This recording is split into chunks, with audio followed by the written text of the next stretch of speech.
కర్ణాటకలోని తుంగభద్ర డ్యాం నుండి అనుబంధంగా ఉన్న ప్రాజెక్టులకు నీటి సరఫరా అడగడంతో రైతులు దిక్కుచోతని స్థితిలో ఉన్నారు. ముఖ్యంగా అనంతపురం జిల్లా గుంతకల్ బ్రాంచ్ కెనాల్కు నీటి సరఫరా ఆగిపోయింది. ఈ కెనాల్ పరిధిలో దాదాపు 30,000 ఎకరాలకు పైగా వివిధ రకాల పంటలను రైతులు సాగు చేస్తున్నారు. అందులో మిరప పంటను రైతులు సాగు చేస్తున్నారు. మిరపతో పాటు పండ్ల తోటల పెంపకం కూడా జోరుగా సాగుతోంది. జీబీసీ ద్వారా సాగునీటి సౌలభ్యం ఉండడంతో రైతులు సంప్రదాయ పంటలతో పాటు కమర్షియల్ పంటల వైపు మొగ్గు చూపుతున్నారు. అయితే హఠాత్తుగా జీబీసీ నీళ్ల సరఫరా ఆగిపోవడంతో అక్కడి రైతాంగం తీవ్ర ఆవేదన చెందుతోంది.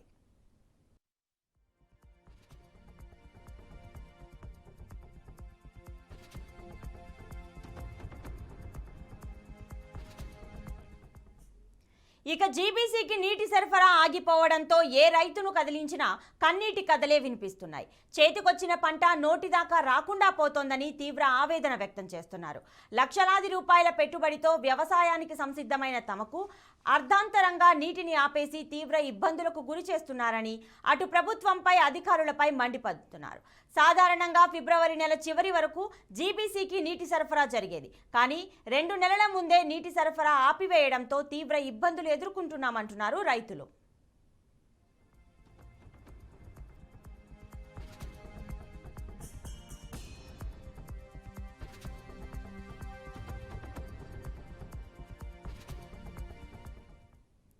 కర్ణాటకలోని ఎగువ ప్రాంతాలలో వర్షాభావ పరిస్థితుల వల్ల హోస్పేట్ డ్యాంలో నీటి నిల్వలు తగ్గుముఖం పట్టడంతోనే కాలువకు నీరు సరఫరా చేయలేకపోతున్నామని అధికారులు చెబుతున్నారు. అయితే ప్రత్యామ్నాయాలపై దృష్టి పెట్టాలని రైతాంగం అధికారులను కోరుతోంది. హాంద్రీనీవా కాలువలో నీరు పుష్కలంగా ఉండడంతో ఆ నీటిని జీబీసీ కెనాల్కు మళ్లించి వేలాది మంది రైతులను కాపాడాల్సిన అవసరం ఉందని అన్నదాతలు అధికారులకు విన్నవిస్తున్నారు.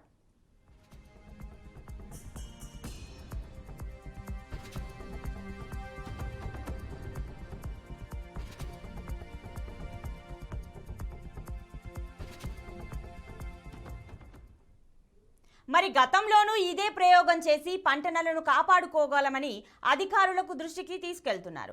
ప్రస్తుతానికి పైరు వాడుముఖం పడుతోందని, రక్షక తడులు అందించకపోతే కోట్లాది రూపాయలు నష్టం వాటిల్లే పరిస్థితి ఉంటుందని నిపుణులు అంచనా వేస్తున్నారు. ఈ పరిస్థితుల్లో ప్రభుత్వం ప్రత్యామ్నాయాలపై దృష్టి సారించి రైతులను కాపాడుకోవాల్సిన బాధ్యత ఉందని, లేదంటే మరోసారి అన్నదాతల ఆత్మహత్యలను చూడాల్సిన దుస్థితి నెలకొనే అవకాశం ఉందని వ్యవసాయ రంగ నిపుణులు హెచ్చరిస్తున్నారు.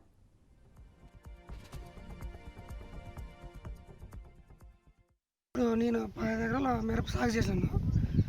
దానికి వచ్చేసి ఇప్పటికే 15 లక్షలు ఖర్చు అయింది.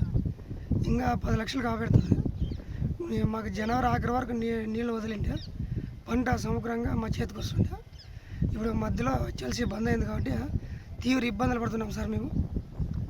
మేము వచ్చేసి మిరప 2043 సిగంటా బ్యాడ్ కానీ రకాన్ని పెట్టినాము. అది వచ్చేసి ఎకరానికి ఇప్పుడు 1.5 లక్ష ఖర్చు పెట్టినాం 15 ఎకరాలకి. మళ్ళీ ఇంకా 5 లక్షలు పోతాయి సార్. మాకు ఇప్పుడు వాటర్ లేకుండా తీవ్ర ఇబ్బంది అయింది. నాయకులు కానీ ప్రభుత్వం కానీ మా దగ్గరికి చూసి స్పందించాలని కోరుతున్నాం సార్. ఈ చుట్టుపక్కల జీసీపీ కింద వచ్చేసి మిరప రైతులే ఎక్కువ ఉన్నారు సార్. జొన్న, కంది, పత్తి, శనక్కాయ, శనగ అవన్నీ వాటికైనా మిరప సాగే ఎక్కువ ఉంది సార్. నష్టం వస్తే ఎంత నష్టం వస్తుంది? దాదాపు నష్టం వస్తే ఒక 20 లక్షలు సార్. ఇది గుర్తు చేసిన సార్, నేను గుర్తు చేసినాను. ఎకరా వచ్చేసి 25,000 సార్. ఇది అట్లా 10 ఎకరాలు చేసిన సార్. కాలువలో నీళ్ళు లేవు సార్. ఇప్పుడు నీళ్ళు లేకుండా దానికి ఇప్పుడు మా ఇబ్బంది అయిపోయింది సార్. ఇంకా నీళ్ళు వస్తేనేంతో పంట పండుతుంది, లేకుంటే వాటికి ఎండిపోతుంది సార్. వాటికి ఎండిపోతుంది సార్. ఇది ఎవరైనా అధికారులు ఏమన్నా నేడితే వాళ్ళ పుణ్యమంగా గవర్నమెంట్ ఏమన్నా ఇడిస్తే పెట్టుబడి ఇప్పుడు ఎకరాకి వచ్చేసి ఈ మందులకి నల్లి వచ్చిందని చెప్పి 2 లక్షల దాకా అయింది ఎకరాకి. అవుతుంది కూడా, ఇంకా ఇప్పుడు అయ్యలేదు. 1.5 లక్షకేం తక్కువ లేదు సార్ ఇప్పుడు. మరి ఇప్పుడు మీకు ఎన్ని రోజుల పాటు నీళ్ళు ఇస్తే మీకు పంటలు కాపాడుకుంటారు సార్? జనవరి లాస్ట్ వరకు కాకుండా ఇంక నీళ్ళు లేవంటున్నారు. పైన కూడా గవర్నమెంట్ కూడా లేదంటారు, డ్యామ్లో కూడా లేవంటున్నారు. కాబట్టి ఏమన్నా ఆడాడి ఉండంటున్నారు. రేపు ఈ నెల లాస్ట్ వరకు వచ్చినా కూడా ఎట్లో అంత సుమారు 400 నుంచి 500 మంది దాకా రైతులు వాళ్ళకి నీటి సమస్య అంటే జీబీసీ కెనాల్ నుంచి నీళ్ళు స్టాప్ చేస్తున్నారని, వాళ్ళ మిర్చి పంటలు అవన్నీ పెట్టుకునేవన్నీ ఎండిపోతున్నాయని నీటి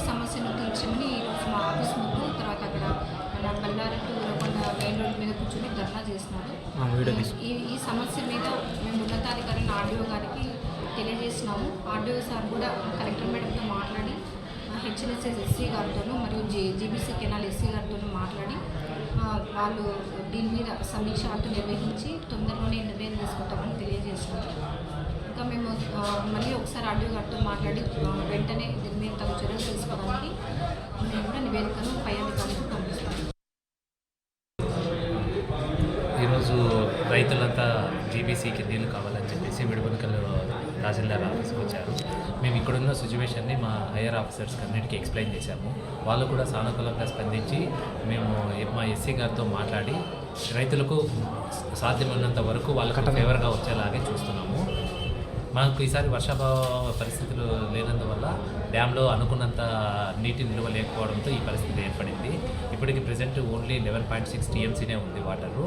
సో దాంట్లో కూడా ఏదన్నా వీలైతే వీళ్ళకి రావడానికి వీలుంటే కన్నా మేము చేయడానికి చూస్తాం. కొంచెం ఇబ్బందిగా ఉంటుంది అని రైతులకు మేము ఫస్ట్ నుంచి కూడా దండోరాలు వేయడం కానీ ఇవి కానీ ఫస్ట్ నుంచే చెప్పుకుంటూ వచ్చాము. నవంబర్లో కూడా నీళ్లు తక్కువ ఉన్నాయని వాళ్ళకి ఇన్ఫామ్ చేశాం చాలాసార్లు. సో అందరూ మిరపకి వెళ్ళడంతోన ఈ సమస్య తలెత్తింది. అది ఎలా అవుతుంది ఏమనేది కూడా మేము ఆల్రెడీ మా సార్ వాళ్ళకి ఒకసారి చెప్పాము. దాని మీద కూడా డిస్కస్ చేస్తున్నారు. దాని నుంచి కూడా ఏదైనా పాజిటివ్గా రెస్పాన్స్ వస్తే అది కూడా చూస్తాము.